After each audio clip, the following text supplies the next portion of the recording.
No princípio criou Deus os céus e a terra era sem forma e vazia, e havia trevas sobre a face do abismo, e o Espírito de Deus se movia sobre a face das águas. E disse Deus: haja luz. E houve luz. E viu Deus que era boa a luz, e fez Deus separação entre a luz e as trevas. E Deus chamou a luz dia, e as trevas chamou noite, e foi a tarde e a manhã, o dia primeiro. E disse Deus: haja uma expansão no meio das águas, e haja separação entre águas e águas. E fez Deus a expansão, e fez separação entre as águas que estavam debaixo da expansão, e as águas que estavam sobre a expansão. E assim foi. E chamou Deus a expansão céus, e foi a tarde e a manhã, o dia segundo. E disse Deus: ajuntem-se as águas debaixo dos céus num lugar, e apareça a porção seca. E chamou Deus a porção seca terra, e ao ajuntamento das águas chamou mares. E viu Deus que era bom. E disse Deus: produza a terra erva verde, erva que dê semente, árvore frutífera, que dê fruto segundo a sua espécie, cuja semente está nela sobre a terra. E assim foi. E a terra produziu erva dando semente conforme a sua espécie, e a árvore frutífera, cuja semente está nela conforme a sua espécie. E viu Deus que era bom. E foi a tarde e a manhã, o dia terceiro. E disse Deus: haja luminares na expansão dos céus, para haver separação entre o dia e a noite. E sejam eles para sinais, e para tempos determinados, e para dias e anos. E sejam para luminares na expansão dos céus, para iluminar a terra. E assim foi. E fez Deus os dois grandes luminares, o luminar maior para governar o dia, e o luminar menor para governar a noite. E fez as estrelas. E Deus os pôs na expansão dos céus para iluminar a terra, e para governar o dia e a noite, e para fazer separação entre a luz e as trevas. E viu Deus que era bom. E foi a tarde e a manhã, o dia quarto. E disse Deus: produzam as águas abundantemente répteis de alma vivente, e voem as aves sobre a face da expansão dos céus.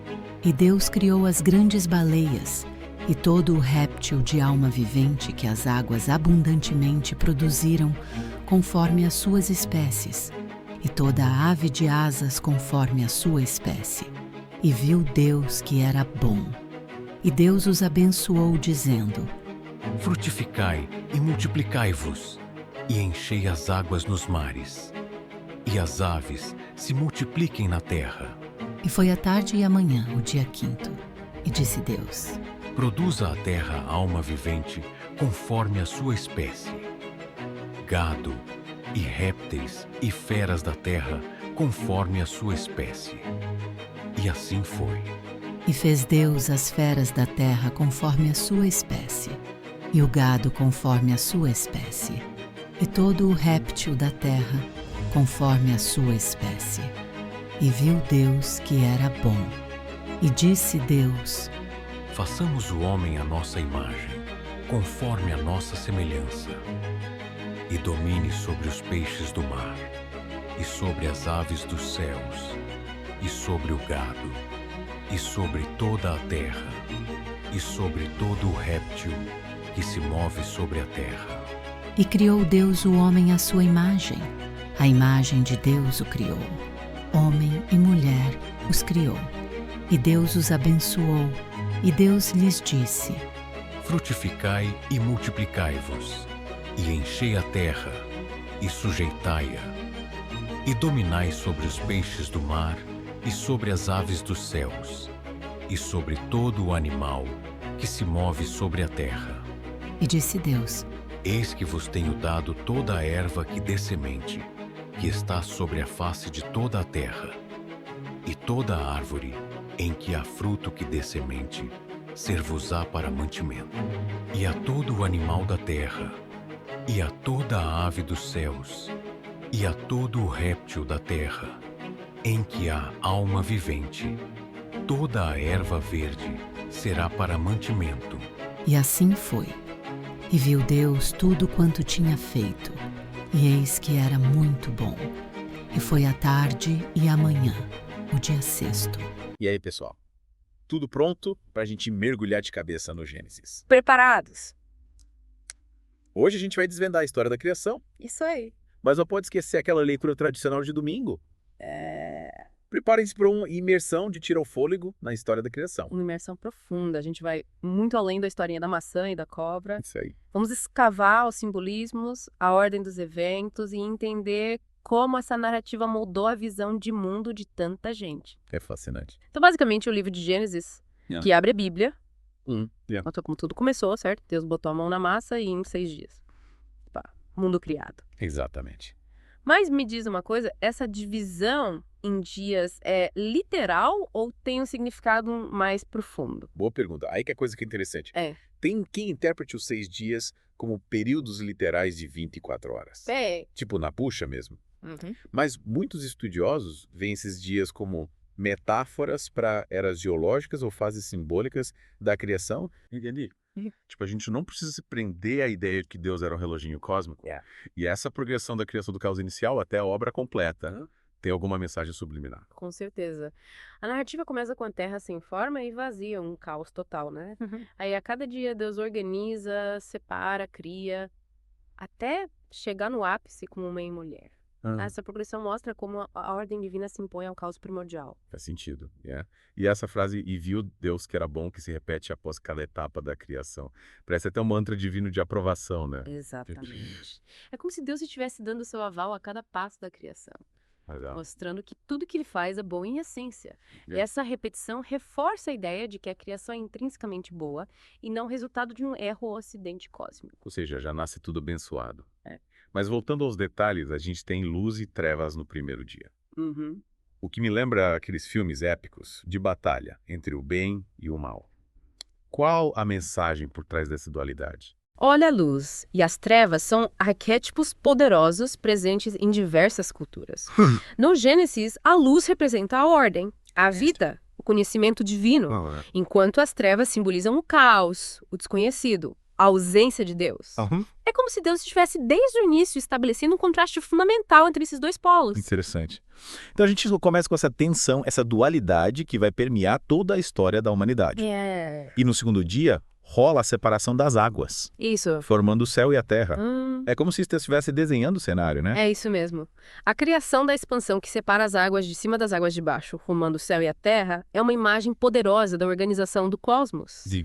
Deus impõe limites, separa, define espaços, estabelecendo a ordem a partir do caos aquático inicial. Meio que delimitando o playground da humanidade. E no terceiro dia, surge a vida vegetal, com uma explosão de cores, formas e aromas. A natureza dando o ar da graça. E que explosão!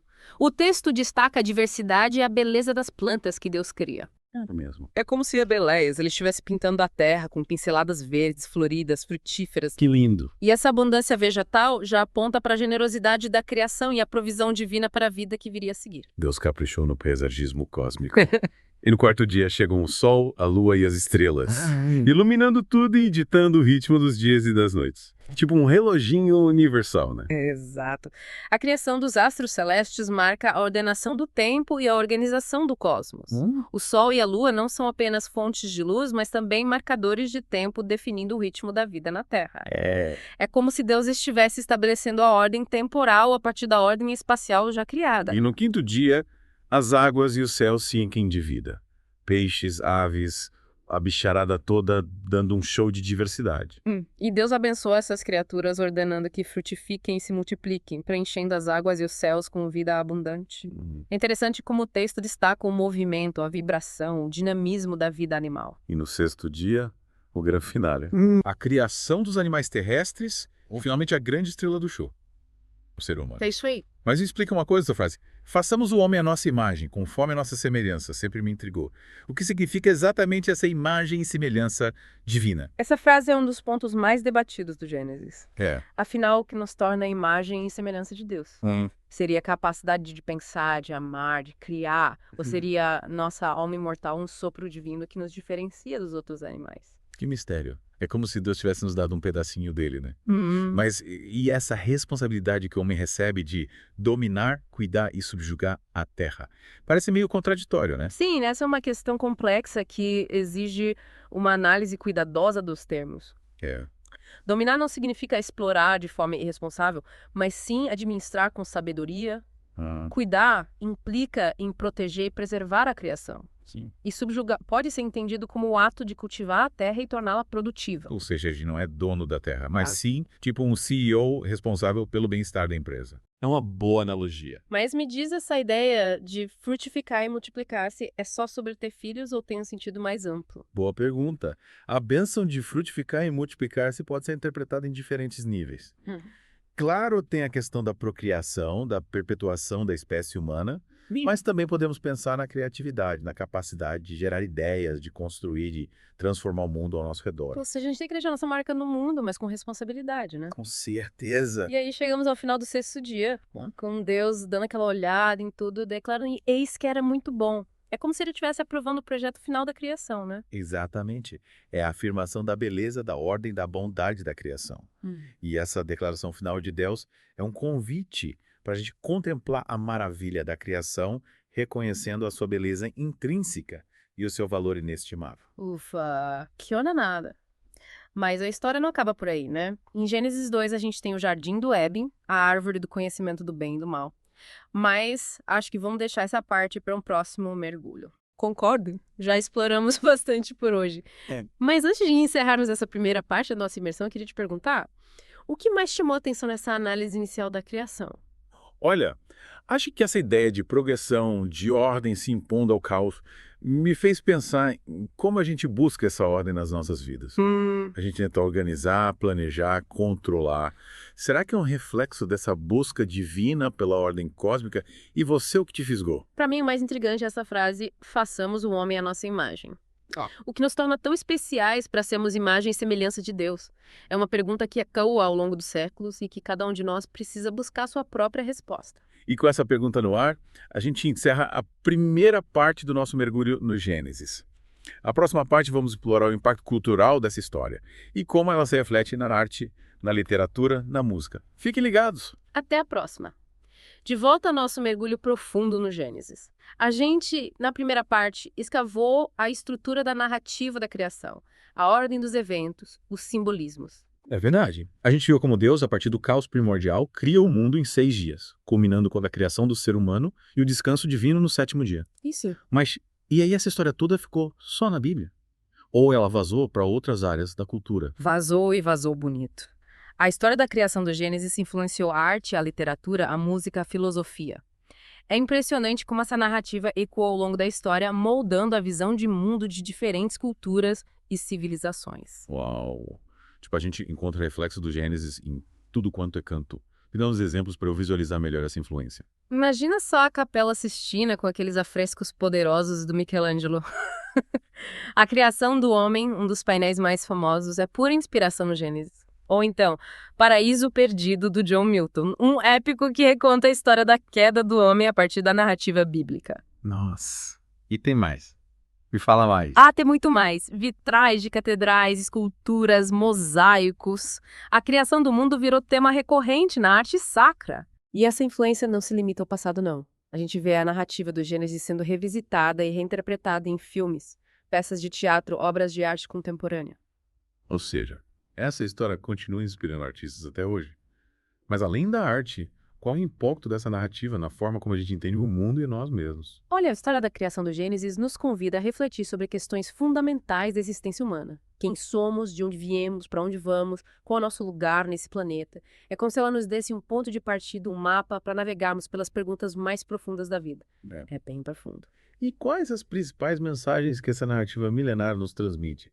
Tipo, o que a gente pode aprender com essa história? Uma das mensagens mais importantes é a afirmação da bondade da criação. Deus contempla tudo que fez e declara, e eis que era muito bom. É um reconhecimento da beleza, da ordem e da harmonia presentes no mundo, um convite para a gente contemplar a natureza com admiração e gratidão. Verdade. E a gente, como parte dessa criação, com o nosso papel nessa história toda? Aí entra a questão da responsabilidade humana. Deus confia ao homem e à mulher a tarefa de cuidar e administrar a criação. É como se ele nos entregasse um jardim magnífico e dissesse: cuidem bem dele. Essa responsabilidade não se limita ao meio ambiente, mas se estende a todas as esferas da vida. As relações humanas, a justiça social, a busca pela paz. Então a gente não está aqui só para passear no jardim, mas para cuidar dele, cultivá-lo, garantir que ele continue florescendo. Exatamente. Mas e essa ideia de que fomos criados à imagem e semelhança de Deus, o que isso significa na prática? Essa é uma pergunta que ecoa ao longo dos séculos, provocando debates e diferentes interpretações. Sim. Alguns estudiosos acreditam que a imagem e semelhança se refere à nossa capacidade racional, à criatividade, ao livre-arbítrio. Outros enfatizam a dimensão espiritual, busca por transcendência, o relacionamento com o Criador. Ou seja, a gente carrega um pedacinho de Deus dentro da gente. Mas ainda estamos tentando entender o que esse pedacinho significa e como ele se manifesta nas nossas vidas. E a Bíblia nos oferece outras pistas, outros textos que complementam a história da criação, né? Com certeza. O livro de Salmos, por exemplo, é um hino de louvor à criação divina. Nos Salmos, encontramos versos que expressam a beleza da natureza, o poder de Deus e a nossa conexão com o Criador. É uma leitura que nos enche de admiração e nos conecta com a dimensão espiritual da criação. É como se os salmos fossem a trilha sonora da criação, né? Tá uma bela imagem. Mas me fala uma coisa, essa história do Gênesis, com essa ênfase na criação do homem e da mulher, como ela influencia a nossa visão sobre a relação entre os gêneros. Essa é uma questão delicada e que exige uma análise cuidadosa. Algumas interpretações tradicionais do Gênesis reforçam a ideia de submissão da mulher ao homem, baseando-se no fato de Eva ter sido criada a partir da costela de Adão. Mas, felizmente, leituras mais contemporâneas e inclusivas destacam a igualdade entre os gêneros, a complementaridade, a parceria na missão de cuidar da criação. A gente tem que tomar cuidado para não usar a Bíblia para justificar preconceitos e desigualdades, né? Mas voltando à história da criação, me fala um pouco sobre as diferentes interpretações que essa narrativa recebeu ao longo da história. Aí a gente entra num universo fascinante. Ao longo dos séculos, diferentes correntes de pensamento, tradições religiosas e perspectivas filosóficas se debruçaram sobre o texto do Gênesis, buscando desvendar seus mistérios e extrair seus ensinamentos. Por exemplo, algumas interpretações se concentram na literalidade do texto, entendendo os 6 dias da criação como períodos de 24 horas, enquanto outras leituras veem esses dias como metáforas para eras geológicas ou etapas simbólicas do processo criativo. Então tem para todos os gostos. E como a gente se posiciona diante dessa pluralidade de interpretações? Acho que o mais importante é ter a mente aberta e o coração receptivo. Não existe uma única resposta definitiva, uma verdade absoluta.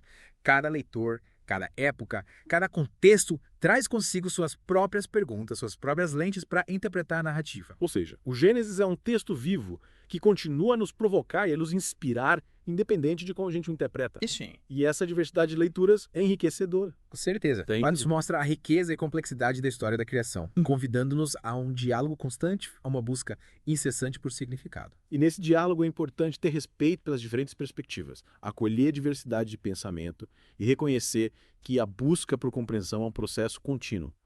Mas e aí o que te chama mais atenção nessa história toda? O que te faz pensar? Acho que o que mais me fascina é a força simbólica da narrativa. Ela nos convida a pensar sobre questões fundamentais da existência humana. Quem somos, de onde viemos, para onde vamos. É como se ela nos desse um mapa para navegarmos pelas perguntas mais profundas da vida. É verdade. A história da criação no Gênesis é como um espelho que reflete nossas angústias, nossos sonhos, nossa busca por sentido.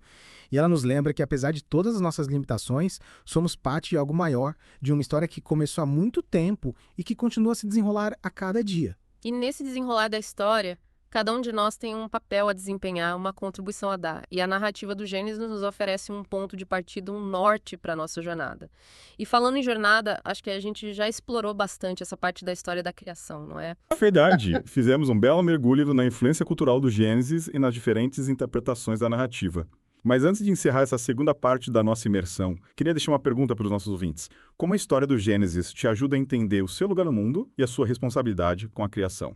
É uma pergunta para levar para casa, para refletir com calma para buscar respostas dentro de si. E na próxima parte vamos nos aprofundar nas diferentes interpretações da narrativa da criação ao longo da história. Fiquem ligados. E aí voltamos para o nosso mergulho no Gênesis. Já exploramos a estrutura da narrativa, os simbolismos, o impacto cultural. Acho que agora a gente está pronto para desvendar os mistérios por trás das diferentes interpretações da história da criação, né? Isso aí.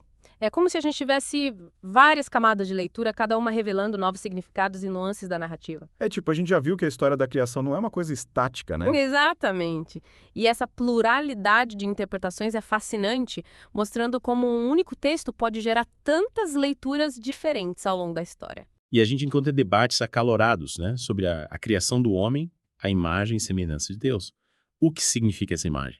Seria uma semelhança física, espiritual, moral? Pois bem, essa pergunta intriga teólogos e filósofos há séculos. Algumas interpretações enfatizam a capacidade racional do ser humano, sua criatividade e seu livre-arbítrio.